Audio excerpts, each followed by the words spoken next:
तुकाराम मुंडे आणि अभिजित दिपके यांनी एक राजकीय पार्टी स्थापन केली आहे आणि त्यांची पार्टी महाराष्ट्र राज्यामध्ये सत्तेत आली आहे आणि तुकाराम मुंडे अभिजित दिपके हे कारभार बघताय महाराष्ट्राचा. अशी कल्पना करा, किती चांगलं होईल जर हे सरकार आलं तर. आपलं महाराष्ट्र राज्य सध्या एका विचित्र विरोधाभासात जगताना दिसतंय. एका बाजूला संपूर्ण देशाच्या GDP मध्ये महाराष्ट्राचा वाटा सर्वाधिक आहे. केंद्र सरकारला सर्वात जास्त टॅक्स आपला महाराष्ट्र देतो. आता देशाच्या तिजोरीचा भार एकटा महाराष्ट्र इतक्या मोठ्या प्रमाणात सोसतोय, पण तरीही दिल्लीच्या राजकारणासमोर आपल्याला महाराष्ट्राला कायम नतमस्तक व्हावं लागतंय.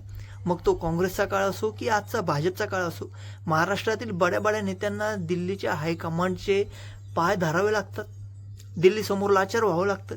आपल्या हक्काचा पैसा, मोठे उद्योग आणि विकासाच्या संधी आज गुजरात किंवा इतर जे मोदी आणि अमित शहाच्या फिवरचे राज्य आहे तिकडे वळवले जातात. इथली सो कॉल्ड राजकीय व्यवस्था मात्र गप्प आहे. पण अशा निराशाजनक वातावरणात महाराष्ट्राची खरी अस्मिता राजकीय पक्षांच्या गदारोळात नाही, तर या मातीतल्या लढवय्या आणि प्रामाणिक व्यक्तींमुळे टिकून आहे. जेव्हा सिस्टीम गंजलेली असते तेव्हा तुकाराम मुंडे यांच्यासारखे अधिकारी भ्रष्टाचाराविरोधात ढाल बनून उभे राहतात. अन्न आणि औषध प्रशासनाचे FDA आयुक्त म्हणून जबाबदारी सांभाळताना त्यांनी अन्न आणि औषधामधील भेसळ रोखण्यासाठी आपली जी काही सर्व शक्ती आहे, ऊर्जा आहे ती पणाला लावली. आता दुसऱ्या बाजूला अभिजित दिपके यांच्यासारख्या तरुणाची चळवळ या सिस्टमवर थेट प्रहार करते. कॉक्रोच जनता पार्टी ह्याच्या माध्यमातून त्यांनी नीट पेपर फुटीविरोधात दिलेला लढा देशाने पाहिला.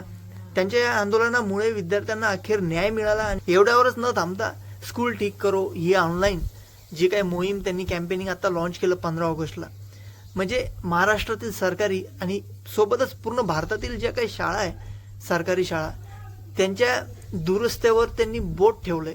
जे काही अस्वच्छता आहे, जे काही खराब टॉयलेट आहे, मिड डे मीलचे प्रश्न आहे, चांगलं एज्युकेशन नाही आहे, या सगळ्यासाठी अभिजित दिपके आणि त्यांची टीम काम करते, जबरदस्त काम करते.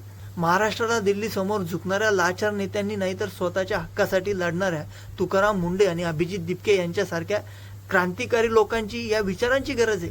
कारण दिल्लीच्या हुकुमावर चालणाऱ्या राजकारणापेक्षा लोकांच्या हितासाठी सिस्टमशी भिडणारी ही अशी माणसं महाराष्ट्राचं नाव खऱ्या अर्थाने रोशन करत आहेत. सॅल्यूट आहे यार, सलाम आहे या लोकांना.